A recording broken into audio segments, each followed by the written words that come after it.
যারা এই তৃণমূলের দালালদের টাকা দিয়েছেন তারাও চুপি চুপি আমাদের সঙ্গে দেখা করুন। দুর্নীতির জেরে যোগ্যদেরও হকের চাকরি চলে গেছে। টাকা নিয়ে যারা চাকরি বিক্রি করেছেন তারা অযোগ্যদেরও রাস্তায় বসিয়েছেন, আবার যোগ্যদের জীবনও অন্ধকার করে দিয়েছেন। এই প্রেক্ষাপটে এবার সেই চাকরি বিক্রেতাদের টার্গেট করে কৌশলে তৃণমূলকে হুঁশিয়ারি দিলেন বাঁকুড়ার বিজেপি নেতারা। যারা অযোগ্য, যারা এই তৃণমূলের দালালদের টাকা দিয়েছেন তারাও চুপি চুপি আমাদের সঙ্গে দেখা করুন। আপনার টাকা আদায়ে পূর্ণ সহযোগিতা করব আমরা। দরকার হলে সেই সব তৃণমূলের দালালদের এই আকাশ মুক্ত মঞ্চে দাঁড় করিয়ে জামা কাপড় খুলে জল বিছুতি দিয়ে চাবুক লাগানো হবে। আপনাদের যে টাকা নিয়েছে আমাকে ডাকবেন, ওই জামার কলার খুলে ঘর থেকে টেনে বেরিয়ে নিয়েছে এই বাজার তুলে আজকে তাদেরকে মারতে হবে। বিজেপির এই আক্রমণের পাল্টা জবাব দিয়েছে তৃণমূল।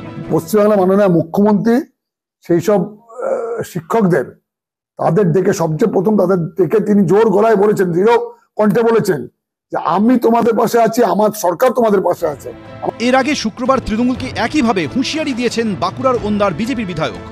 চাকরি পাওয়ার জন্য যারা তৃণমূল নেতাদিকে ওনাতে টাকা দিয়েছেন আপনারা শুরু করুন আদায় করতে, আর শেষটা আমরা আপনাদের সঙ্গে আছি। রাজনীতির আকচা আকচি চলছে, কিন্তু সমাধান কোন পথে? হিংসার করাল গ্রাস থেকে কবে মিলবে মুক্তি? পূর্ণেন্দু সিংহ, এবিপি আনন্দ, বাঁকুড়া।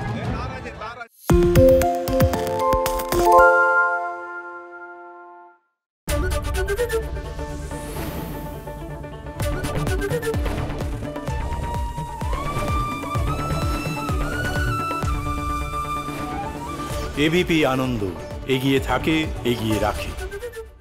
আরে চাটা দে ভাই, আমার একটা চা দেন। কি হলো আমারটা?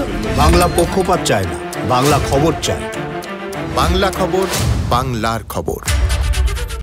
সত্য অন্তহীন, সত্যের খোঁজও তাই, সত্য সন্ধানে তাই আমরা অক্লান্ত, অকুতভয়। এবিপি আনন্দ নতুন ভাবনার প্রতীক, যা মনে মুক্ত, তথ্যে যুক্ত এবং যাবতীয় সীমানার বাঁধন থেকে মুক্ত। সীমা না শব্দটির মধ্যে লুকিয়ে আছে মানা শব্দটি, যেন চোখ রাঙানি এক অদৃশ্য বেড়াজাল, যা আটকে রাখে আমাদের এক ছোট্ট গণ্ডির মধ্যে। একমাত্র সঠিক খবরই গড়ে তুলবে এক মুক্ত সমাজ। সেই জগৎ গড়ার লক্ষ্যে কোনো সীমানার ঠুকুটি আমরা মানব না। এবিপি আনন্দ, এগিয়ে থাকে, এগিয়ে রাখে।